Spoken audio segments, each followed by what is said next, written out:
At 09:23 hours, June 14, 2025, the USS Princeton cut through the South China Sea, conducting what should have been a routine freedom of navigation patrol.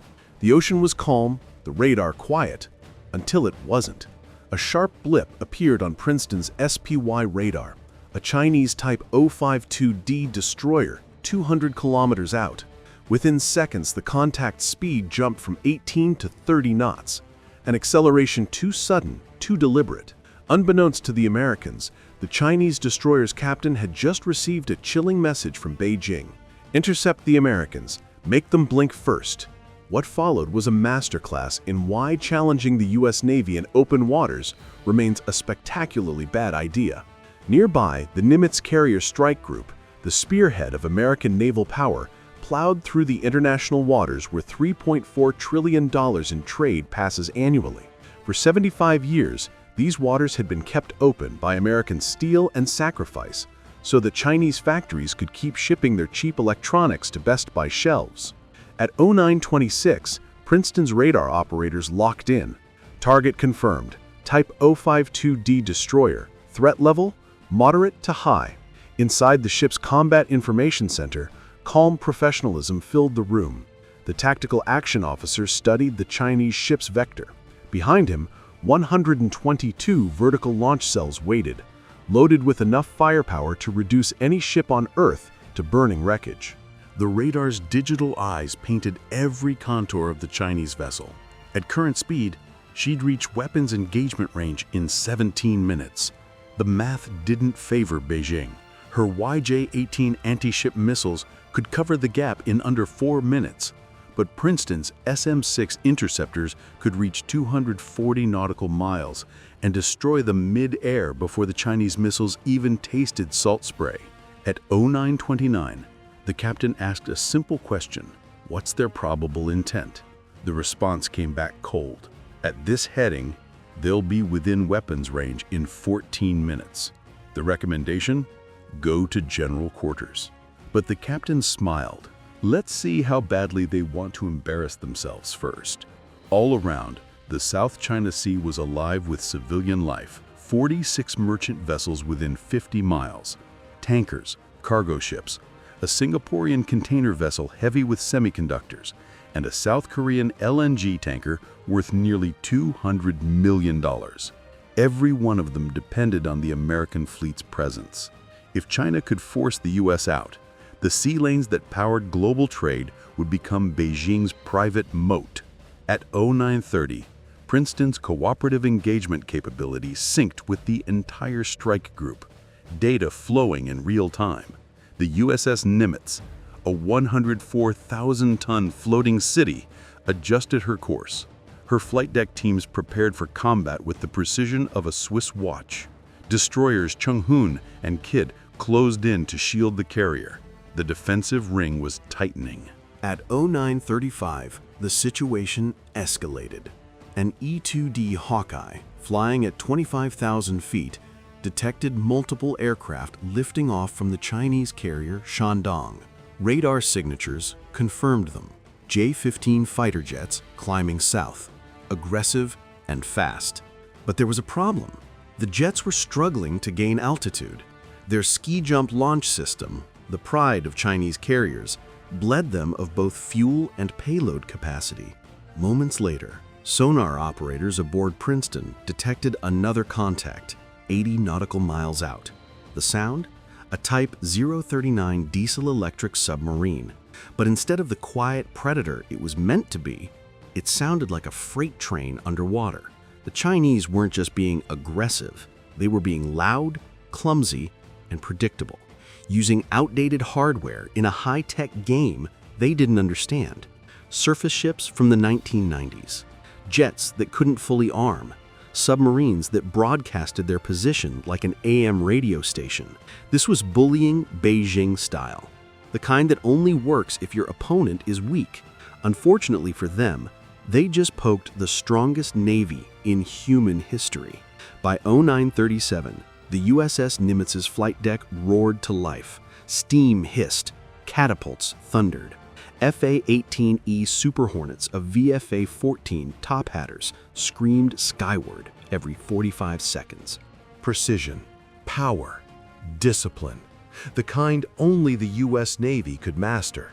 Their AN/APG-79 AESA radars swept wide, detecting the J-15s before the Chinese pilots even cleared their own carrier's airspace.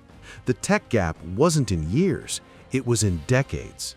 The J-15s, heavy and fuel-starved, climbed hard but burned precious fuel. Meanwhile, the Hornets, fully loaded, linked through Link 16 networks, shared every radar image in real time. When one F-18 saw the enemy, all saw the enemy. The Chinese, stuck with voice comms and unreliable sensors, were effectively fighting blindfolded. Then came the EA-18G Growlers, electronic warfare monsters carrying ALQ-99 jamming pods. They didn't fire a shot, they didn't need to. In minutes, the Shandong's radar picture disintegrated. Phantom contacts flooded their screens. 4 American fighters looked like 12, then 20. The Chinese radar operators couldn't tell ghost from threat. Panic set in. The Americans executed the Wall, a tiered formation at multiple altitudes, high at 35,000 feet, mid at 25,000, low at 15,000. Mutual coverage, overlapping kill zones, a trap with no escape. The Chinese formation stayed bunched, their only way to stay coordinated without data links. It made them slow, predictable, and perfectly aligned for destruction. At 0943, an RC-135 rivet joint circling overhead intercepted Chinese radio chatter, requesting permission for aggressive maneuvering. Even their escalation required Beijing's green light. The Americans laughed. By the time that permission came, the battle would be over 3 times. At 0947, the Chinese destroyer Zhonang crossed a line no professional Navy crosses lightly. Her radar, the Type 346A phased array, switched from search to fire control lock on the USS Nimitz. It was the digital equivalent of pointing a loaded gun at someone's head. Inside Princeton's CIC, alarms flared, but discipline held. The crew tracked every signal, updated every firing solution. One order, and SM-6 missiles would have turned Zhonang into a burning reef. For 30 seconds, the Chinese ship held that lock. Then, it broke off, a coward's bluff. Meanwhile, in the air, one reckless J-15 pilot dove toward an F-18, trying to buzz him. The American rolled inverted, sliding effortlessly into the Chinese fighter's 6 o'clock. His helmet-mounted sight showed a perfect firing solution. The Chinese jet's twin engines glowing bright in infrared. One squeeze of the trigger, and the J-15 would have vanished in fire. But he didn't. Professional restraint held. Then came the final escalation. The Type 039 submarine raised its snorkel 15,000 yards away. The sonar operator's voice cut through. Contact snorkeling. Probable Type 39. Noisy as hell. The Princeton had been tracking it for an hour. One Ace Rock torpedo away from extinction. Chinese naval coordination had officially collapsed. A carrier to the northwest. A destroyer to the west. A submarine to the southwest. All boxed in. All doomed if shooting started. At 14:30 hours, the Nimitz launched everything that could fly. 48 aircraft tore into the sky in the largest single show of air power in years. Growlers jammed every frequency. Hawkeyes watched from above. Super Hornets streaked through the clouds, armed and ready. Chinese radar screens turned into chaos. Their operators stared at electronic ghosts, unable to tell what was real. And then, the final humiliation. From the depths rose a Virginia-class attack submarine that had been shadowing the Chinese fleet for 8 days, undetected. At 1547, it surfaced just 6 nautical miles from the Shandong. Chinese lookouts froze. They could see her with the naked eye. If this had been war, their carrier would already be at the bottom. the submarine commander surfaced purely for effect. Water cascaded off the black hull as cameras on every Chinese ship captured the moment. American dominance made visible.